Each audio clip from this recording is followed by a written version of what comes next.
momento seguimos conversando sobre la problemática de los migrantes venezolanos en nuestro continente y en el mundo, pero particularmente en Latinoamérica. En los últimos días hemos visto titulares en la prensa pues que son obviamente rechazados por toda la comunidad internacional, especialmente en Venezuela. Vamos a hacer un repaso, diputada Angelita Mayo, de algunos de estos titulares para seguir conversando sobre los trabajos que se están realizando desde la Asamblea Nacional. Vamos a ver de inmediato uno de esos titulares en referencia a Alertas 24, donde en estos días se encuentran cadáveres de 2 venezolanos dentro, aquí está el titular, dentro de maletas en Perú. Encuentran los cadáveres de 2 venezolanos, un tema que sigue en investigación. Dicen que podría tratarse de un crimen perpetrado por bandas de coyotes dedicadas al tráfico de migrantes, que es un tema que sigue en investigación, un hecho que también ha generado indignación. Titulares como estos, lamentablemente, cada vez pues los encontramos más seguido en la prensa nacional y la prensa regional. Generan obviamente mucha impotencia. Fíjese, aquí también tenemos el de Globovisión, agresión a niño venezolano en Perú, genera gran indignación. Obviamente, pues dentro de nuestro país, este tipo de hechos, gracias a las redes sociales, podemos conocerlos para, digamos, tratar de buscar justicia y sobre todo para que se busquen mecanismos que logren prevenir que este tipo de hechos sigan produciéndose a las afueras de nuestro territorio nacional. Y además, siendo Venezuela un país que durante años recibió pues una cantidad de extranjeros de diferentes nacionalidades. Es así totalmente. Mis padres son colombianos, los dos, y los dos venían en los años 80, fueron recibidos y acogidos por el gobierno de ese momento en Venezuela y por supuesto siguen haciendo vida en Venezuela. Yo soy venezolana gracias a que mis padres pudieron migrar haciendo valer su derecho humano y gracias a que Venezuela los acogió como un país hermano, con solidaridad, con empatía. Hoy el llamado a todos los gobiernos del mundo es el mismo, la empatía con todos nuestros migrantes venezolanos, pero sobre todo también a generar, justicia y sobre todo también reparación de víctimas, Claro. porque hablamos a veces mucho del tema de la impunidad y del ámbito punitivo, pero ¿cómo hacer desde el Estado venezolano para de alguna manera reparar a los familiares de esas víctimas? Atención psicológica, nosotros veíamos, y te lo comentaba hace un momento, hace algunos meses, más específicamente 21, me recuerdo la fecha de enero del presente año, titulares atroces donde una mujer fue violada por 7 hombres de manera pública, donde estaban amenazados todos el público de que no podían hacer nada para ayudarla en la frontera con Darién. Entonces, de Darién. Entonces, esos son temas importantes. ¿Y qué hacer para reparar esa víctima? El tema de la atención psicológica es vital. El tema de generar un comité de acción internacional conformado por las instituciones públicas pertinentes venezolanas, pero también que se encarguen de hacer enlaces con instituciones públicas de demás países, con embajadas, con consulados, para atender a los migrantes, para darle atención psicológica, para darle atención jurídica, porque no solo son hechos de violencia propiamente, sino que también son injusticias laborales, injusticias en sus derechos sociales como vivienda, que es toda una odisea poder conseguir un alquiler. También en Chile, como tú decías, trabajadores venezolanos simplemente por el hecho de su nacionalidad son vejados.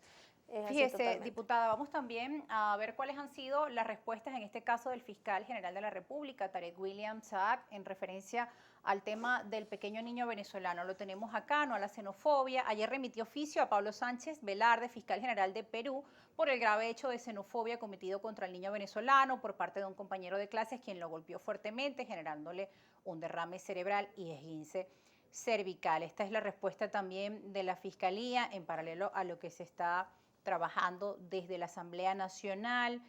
¿Cree usted que las acciones que ha venido también el gobierno y otras instituciones del Estado desarrollando han sido suficientes? ¿Qué más se puede hacer para avanzar en el tema de reparación a las víctimas y de prevenir estos hechos? Voluntariosas, diría yo, pero ineficaces totalmente.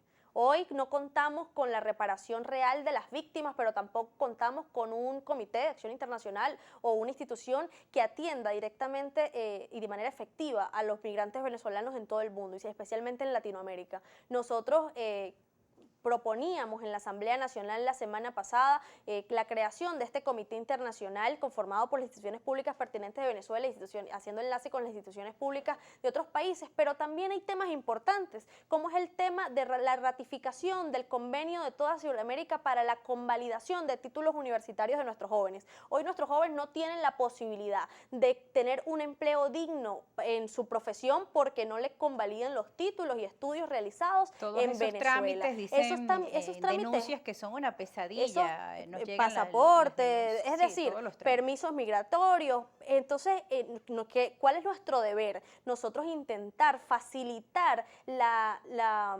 no es facilitar la migración, es facilitar los trámites de las personas que están fuera de nuestro país, de los jóvenes que se encuentran sin empleo, pudiendo convalidar sus títulos. Otra propuesta que hacíamos era que durante la pandemia del COVID-19, al inicio de la pandemia del COVID-19, las universidades y el Ministerio de Educación Superior habilitó o flexibilizó el régimen de estudios, permitiendo que jóvenes que se encontraban en otras partes del mundo pudiesen continuar sus estudios de manera online. Esta materia no está regulada en Venezuela, pero nosotros instamos al gobierno nacional, a la Asamblea Nacional, su junta directiva, pero también en este momento al Ministerio de Educación Superior y su ministra a que siga con esa flexibilización y que permita a los estudiantes que están en medio de una situación complicada en el mundo, pues poder culminar sus estudios y continuar sus estudios porque tienen voluntad de estudiar, porque las universidades venezolanas tienen una deserción gravísima en medio de la migración. Y también hablábamos del tema de la asesoría jurídica de los migrantes en medio de embajadas, consulados de otros países. Estas son atenciones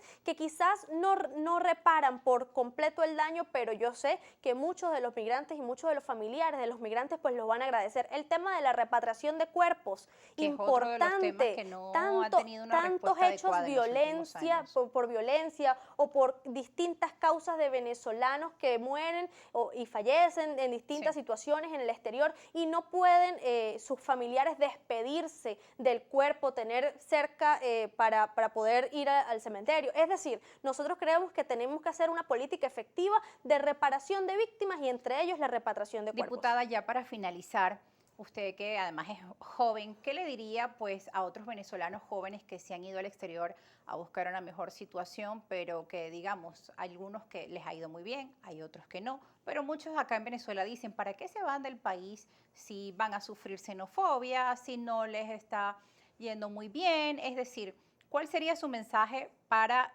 este grupo de jóvenes que está fuera desde el trabajo que usted pues siente que se está realizando dentro de la Asamblea Nacional? Claro que sí, en principio pues aclarar que aquí no juzgamos porque entendemos que los jóvenes que se fueron de nuestra frontera se fueron solamente por una razón, buscar una mejor vida y una mejor calidad de vida. Así que el mensaje sería en dos vertientes. Uno, al gobierno nacional, a que tiene que abocarse a generar las condiciones óptimas para que la juventud que salió de nuestras fronteras pueda regresar con servicios públicos, con seguridad social, con derechos sociales, con garantías de empleo, de vivienda, de educación dignas y de calidad. A mis compañeros de generación que hoy se encuentran por situaciones adversas o pasando por situaciones adversas en distintas partes del mundo, no pierdan la fe, no pierdan la esperanza en Venezuela. Nosotros aquí seguimos trabajando en generar esas condiciones para que todos ustedes regresen y puedan abrazar nuevamente a sus familias. ¿Qué está haciendo Acción Democrática para que esto mejore? Es así, nosotros desde la Asamblea Nacional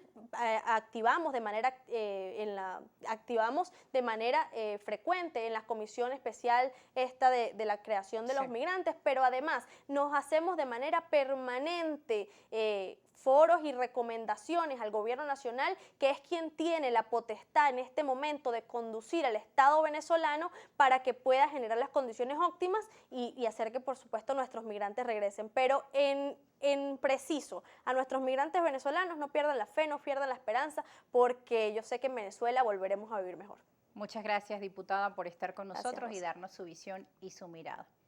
Gracias. Y gracias a ustedes que siguen allí en sintonía. No se aparten porque al regreso siguen nuestras entrevistas. Nos acompañará también el internacionalista Lauren Caballero para seguir hablando del tema de Venezuela desde una mirada de la geopolítica. Cómo son los movimientos que se están dando en nuestro continente y en el mundo y también esa atención que se le está